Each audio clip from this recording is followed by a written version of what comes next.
नमस्कार दोस्तों, SBI security के साप्ताहिक पॉडकास्ट में आपका हार्दिक स्वागत है। आज हम बात करेंगे इस सप्ताह में क्या हुआ और अगले सप्ताह के लिए वो कौन कौन से ऐसे इवेंट हैं जिसके ऊपर बाज़ार का फोकस रहने वाला है। तो दोस्तों, जो पिछले हफ्ते में एक छोटी सी हमने गिरावट देखी थी, मार्केट ने कुछ हद तक उस गिरावट को रिकूप करने में कामयाबी हासिल की और हमारे जो फ्रंटलाइन इंडाइसेस हैं अपने रिकॉर्ड स्तर पर जाकर के बंद हुए हैं इस सप्ताह में। निफ्टी की बात करूं तो निफ्टी करीब 1.8% ऊपर जा कर के 21,731 से बंद हुआ है। वहीं पे सेंसेक्स में करीब 1.6% की रैली हमने देखी है और ये 72,240 के आसपास बंद हुआ है। अगर मैं ब्रॉडर मार्केट की बात करूं तो ब्रॉडर मार्केट ने फ्रंट लाइन इंडेक्सेस को परफॉर्म किया है। मिड कैप इंडेक्स में 2.7% और स्मॉल कैप इंडेक्स में 1.6% की रैली हमने इस सप्ताह में देखी है। इसके पीछे कई कारण हैं दोस्तों। तो ग्लोबल क्यूज इस सप्ताह में काफ़ी सपोर्टिव रहा है। जैसे बॉन्ड यील्ड है यूएस का, डॉलर इंडेक्स है, ये काफ़ी सपोर्टिव रहे हैं। इसका मतलब ये हुआ कि आगे चल कर के रेट कट जो है मार्केट कहीं ना कहीं बहुत जल्दी उम्मीद कर रहा है यूएस फेड से। तो ये एक पॉजिटिव सेंटिमेंट जो है वो यूएस बाज़ारों में बना हुआ है। उसके अलावा एफआईआईज़ की बाइंग जो है हमारे मार्केट को काफ़ी कुछ सपोर्ट कर रही है। इस महीने यानी दिसंबर की बात करूं दोस्तों तो करीब 66,000 करोड़ रुपए की बाइंग हमने देखी है एफआईआईज़ के द्वारा। और इस सप्ताह की खाली अगर मैं बात करूं तो जहां पे इस सप्ताह में एफआईआई ने 7,175 करोड़ रुपए की बाइंग की है, वहीं पे डीआईआई ने भी करीब 112 करोड़ रुपए की बाइंग की है। तो ये सब कुछ ऐसे रीज़न थे जिनकी वजह से हमने बाज़ार में मोमेंटम हमने देखा है।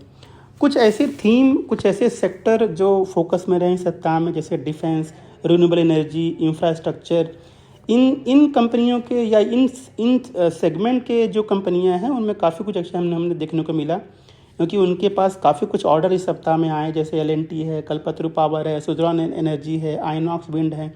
इन कंपनियों को काफ़ी अच्छा खासा ऑर्डर मिला इस सप्ताह में, जिसके कारण हमने इनमें एक रैली देखी।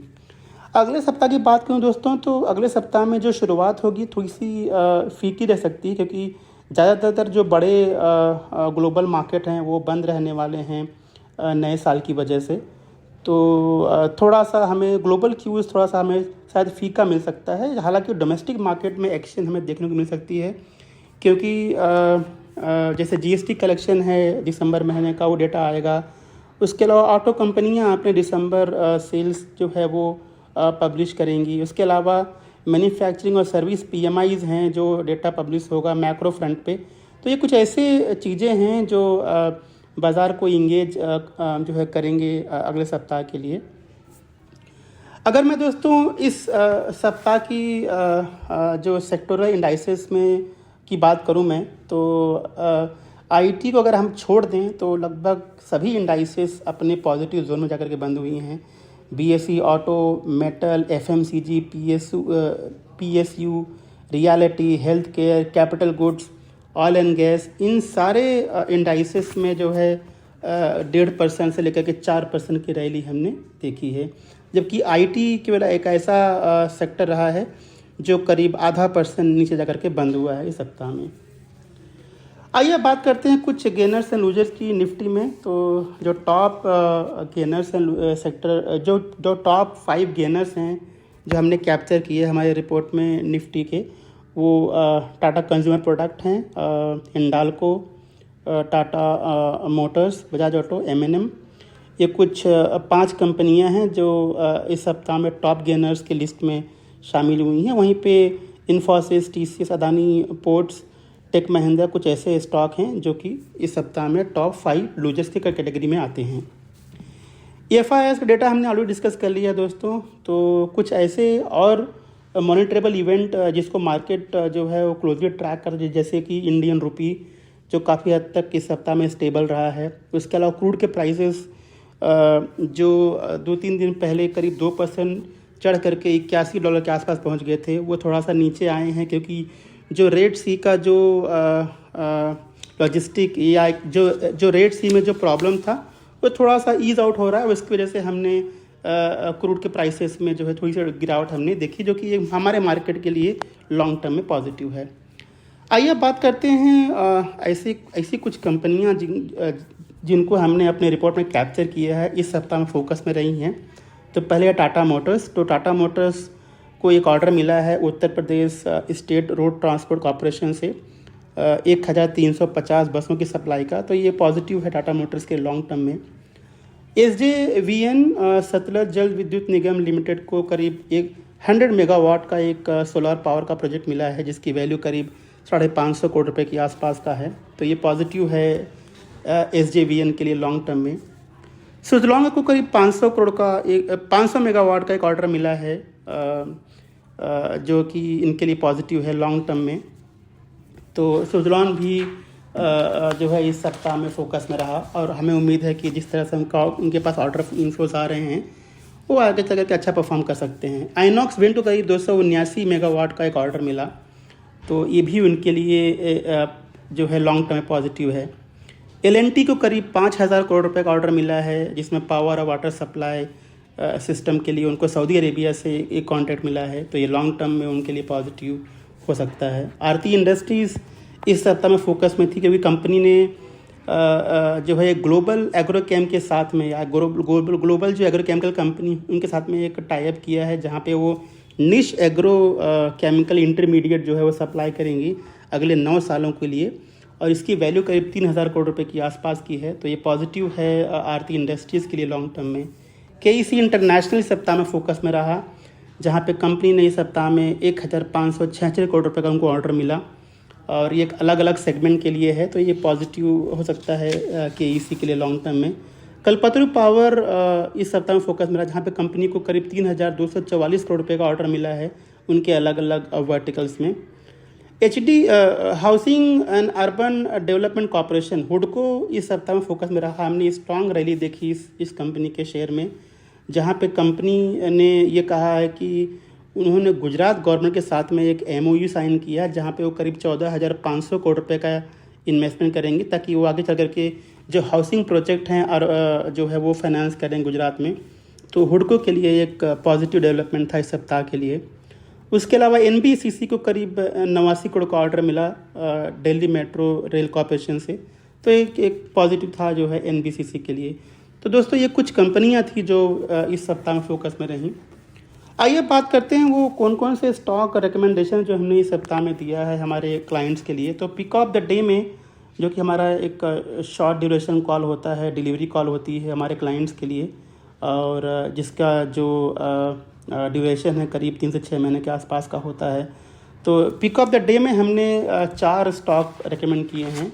तो बात कर लेते हैं कि करके। पहला इरिस लाइफ साइंसेज, जहाँ पे हमने 895 पे हमने कॉल दिया था, और 985 रुपये का टारगेट प्राइस इस कंपनी के लिए हमने दिया हुआ है। कंपनी एक लीडिंग डोमेस्टिक फार्मेसी कंपनी है, मतलब ये दवाई बनाती है अलग अलग थेरेपेटिक एरियाज़ के लिए। करीब 87% रेवेन्यू इनका जो है वो फार्मेसी से ही आता है। तो एक पॉजिटिव है इनके लिए लॉन्ग टर्म में। उसके अलावा रिसेंटली कंपनी ने दोस्तों बायोकॉन का जो नेफ्रोलॉजी और उनका जो स्किन केयर बिजनेस है उसको एक्वायर किया है करीब 366 करोड़ रुपए में। तो आगे चल करके उनको इस सेगमेंट में एंट्री करने का मौका मिलेगा, और कंपनी ने अच्छा खासा गाइडेंस भी दिया है। 2024 के लिए वो कह रहे हैं कि करीब 2000 से 2100 करोड़ के आसपास का उनका टर्नओवर होगा। EBITDA में करीब 700 या 710 करोड़ के आसपास का फिगर देख सकते हैं, और प्रॉफिट में करीब 410 से 415 रुपये 410 से 415 करोड़ रुपए का एक फिगर हम एज्यूम कर सकते हैं या मान सकते हैं। तो ओवरऑल पॉजिटिव है इरिस लाइफ साइंस के लॉन्ग टर्म में। CE इन्फो सिस्टम, जिसे हम मैप माई इंडिया के नाम से जानते हैं, इसके ऊपर भी हमने रेकमेंड किया है इस सप्ताह में पिक ऑफ द डे के अंदर, और 1979 का जो है ये रिकमेंडेड प्राइस था, और टारगेट है 2180 रुपये का। तो ये कंपनी जो है एक एडवांस डिजिटल मैप कंपनी है। इनके पास अच्छा खासा एक्सपीरियंस है इस सेगमेंट में। उनके क्लाइंटेली काफ़ी लंबी लिस्ट है, और कंपनी का जो ग्रोथ विजन है वो बहुत काफ़ी अग्रेसिव है।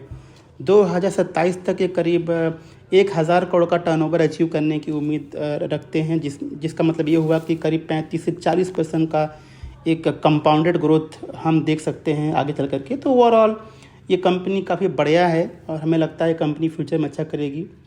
मार्क्सन फार्मा के ऊपर भी हमने इस सप्ताह में कॉल दिया। 162 रुपये का हमारा रिकमेंडेड प्राइस है, और 178 का टारगेट है। मार्क्सन फार्मा जो कि एक फार्मास्यूटिकल कंपनी है, जिसमें उसके पास प्रिस्क्रिप्शन बेस और ओवर द काउंटर दोनों ही टाइप के मतलब मेडिसिन्स हैं।